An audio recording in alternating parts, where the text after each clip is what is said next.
Erica, and I am finally back with yet another Ghetto Bible Tale. And today we're going to do things a little different. Today we are going to talk about Aaron. So get ready for this one.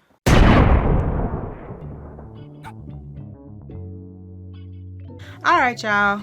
So today we're going to do things a little different. I like to discuss people in the Bible that most people don't really give a second thought to, or they've been overshadowed by someone else.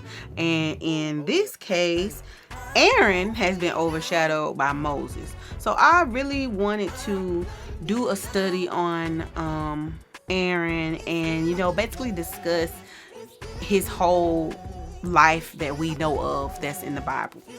I said this a few years ago that I was going to do this, but never got around to doing it. And it was requested by a few people. So we finally getting to who Aaron is.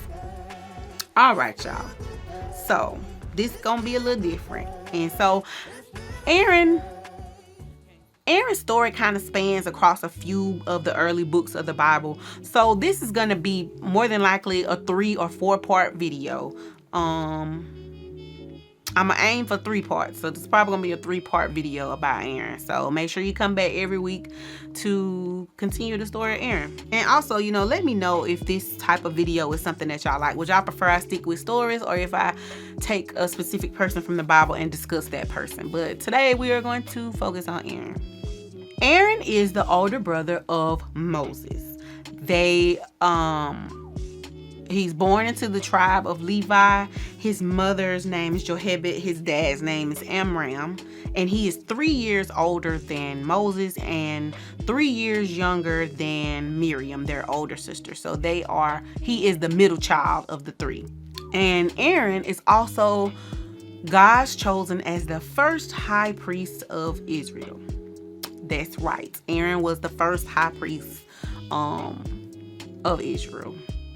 Not Moses, not anybody else. It was Aaron that was chosen to be the high priest. And everyone who was descended from Aaron's bloodline were a part of the official priesthood. So basically anybody that descended from Aaron could take on the role of being a high priest. Like there was such thing as like regular priests who handled the comings and goings of the temple, but there was only ever one high priest. So if you want to Aaron was kind of like the Pope. You know what I'm saying? He was the high priest. And the high priest is essentially Jesus to the people. So before Jesus came and became our high priest, Aaron was the medium between people and God. So back in Aaron's day, you couldn't just get down on your knees and pray and Lord forgive me and blah blah blah. No, a priest had to intercede for you, and in this case the high priest had to intercede for you, and that person was Aaron. Like I said, Aaron was essentially Jesus. Like now we don't have to go to a priest because Jesus operates as our high priest as well as our sacrifice.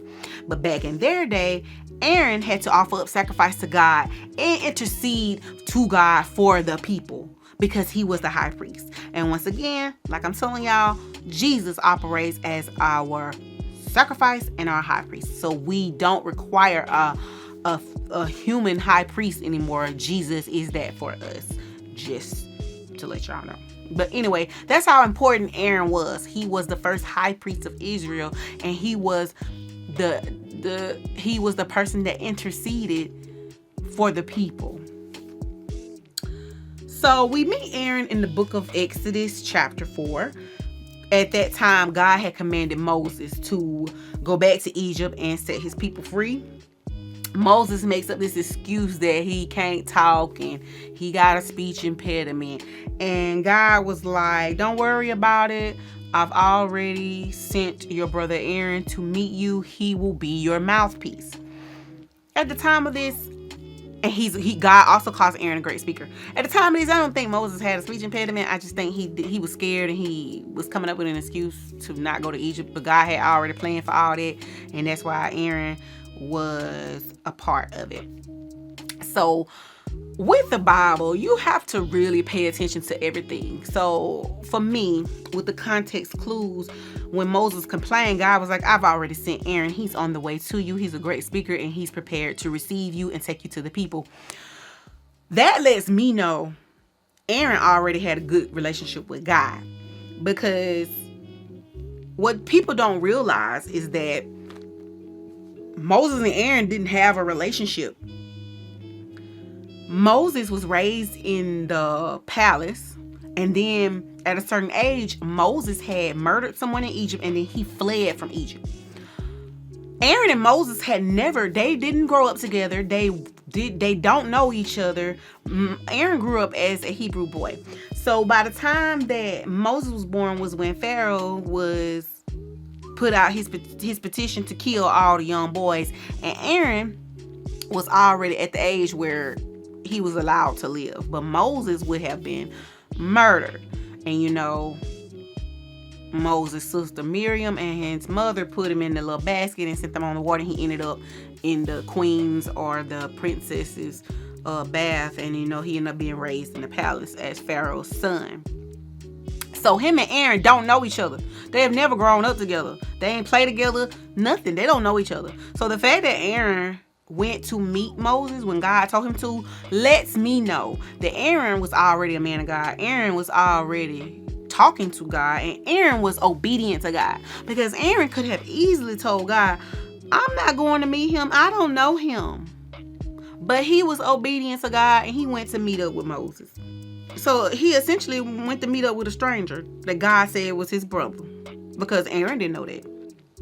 So what people fail to realize is that Aaron played an important part in the setting free of the children of Israel, because Aaron was the mouthpiece. Like if you watch movies like Prince of Egypt, they don't really highlight Moses and Aaron as a duo. I'm just gonna go ahead and say that they were pretty much a duo. Wherever Moses went, Aaron was with him, and most of the time Aaron would talk, and sometimes Moses would talk as well.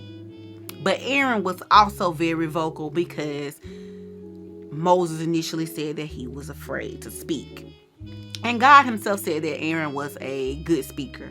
So, like I said, movies like Prince of Egypt downplay Aaron's role. Aaron had a very big role in everything. And like I said, because there's such a strong figure like Moses in his story, Aaron gets overshadowed. But that's the point of this video, to highlight how Aaron had a tumultuous walk with God, but he is a very important piece of Israel history.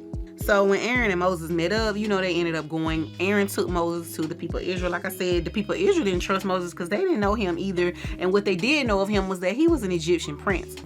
So Aaron and Moses went to the people and they did miracles according to what God told them to. And then the people believed that Moses was sent from God to free them from Egypt. Although Aaron was a good speaker, he was a weak man. And that is why he wasn't the leader of Israel. He was the high priest, yes, most definitely, because Aaron had a heart for people, which is very evident. But he was not as strong as Moses. Aaron could be easily swayed.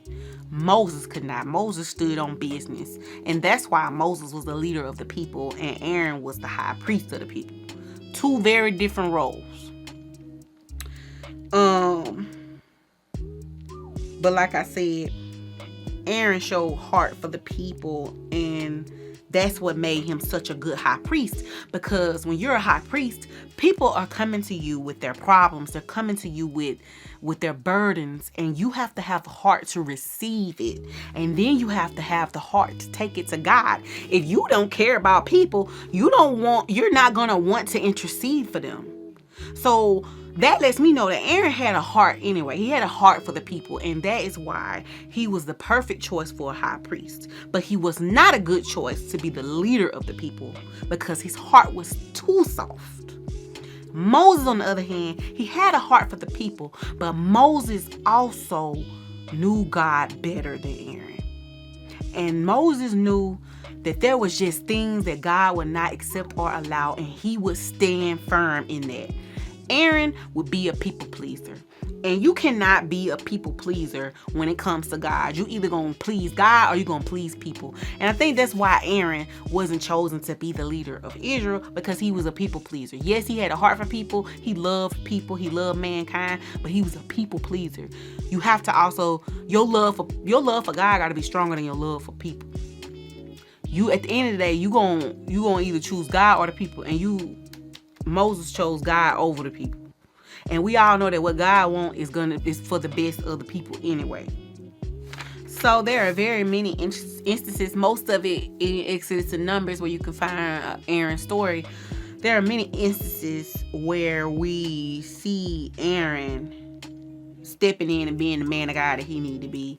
For instance, in Exodus 17, Aaron stepped up and he helped Moses hold up the banner of God so Israel could win a war.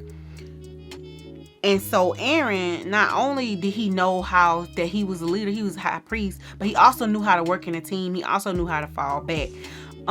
Because I did a video a while ago on the banner of God when Moses needed help. I'm going to leave a link to that video in the description box. All videos that are related to Moses and his family, I'm going to leave links to those in the description box, because I have done at least two or three on them, and I will leave them in the description box. But Aaron had no problem working in a team. He was very much a follower and less of a leader, like I said, and that's pretty much why Moses was chosen as leader of Israel and Aaron was the high priest. Because Moses had no problem making tough decisions, whereas Aaron, he'd get a little weak when people was putting pressure on Aaron would fall to whatever people say. Moses, on the other hand, did not care.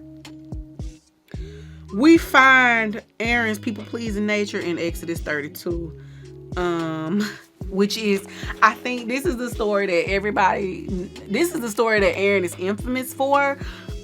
This is what everybody remember Aaron for, Exodus 32.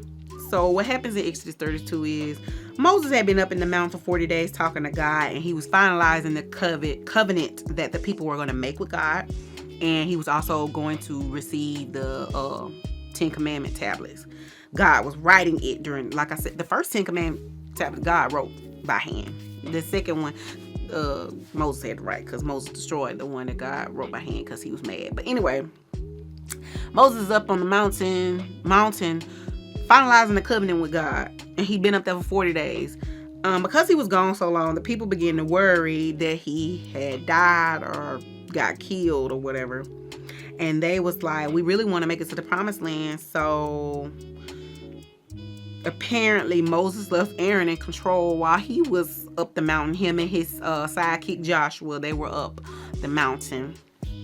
So the people come to Aaron and they voicing their frustration that Moses been gone too long. He must be dead. We need to go into the promised land, and we need to make us a God that will go before us.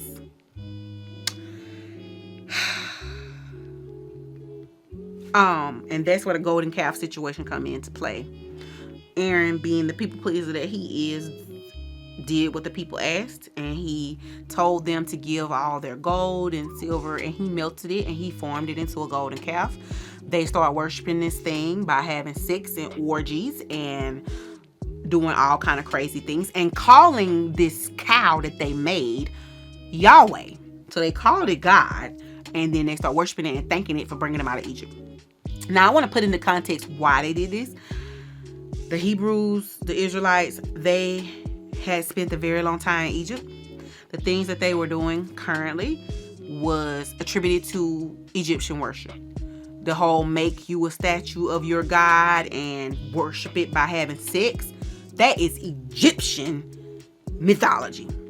And because they had been around that for so long, Yahweh was a foreign concept to them. They did not know God for real. They did not know they did not know what he would want, which is the reason Moses was up on the mountain finalizing the covenant. He was going to bring to them exactly what God wanted, but they were impatient. So they created a God called it Yahweh and started praising it in a way that the Egyptians would praise it. They started treating God as if he was an idol god, and that pissed God off. So, God tell Moses, you need to get down there and handle them people because they acting up. Meanwhile, we flip back to Aaron. Aaron liked that the people was praising him because when he made the golden calf, everybody started uplifting him and thanking him. And I feel like if you read close enough, read in between the lines, you see where he kind of like enjoyed the praise. And I think that's human nature. We enjoy when people praise us, when people pat us on the back and tell us we done a good job. We enjoy that. And people told him he did a good job when he made this statue that looks like a calf out of their gold. But anyway, he gave the people what they wanted. Moses come down the mountain. He's pissed off. And Moses confronts Aaron about making this golden calf. And Aaron tells Moses, because Moses was very upset. Aaron was like, man, calm down. I just threw the gold in the fire and it came out in the shape of a calf. No big deal. Relax. You're being dramatic. Aaron really sat there and told, like, y'all, I can't make this up. This is scripture. Aaron literally told Moses, calm down. I threw the gold in the fire. It came out in the shape of a cow. How was I supposed to know it was going to do that? Well, we all know Moses ain't no fool. So Moses, and then Aaron also tells Moses, well, you already knew these people were evil before you went up the mountain. What you expect them to do?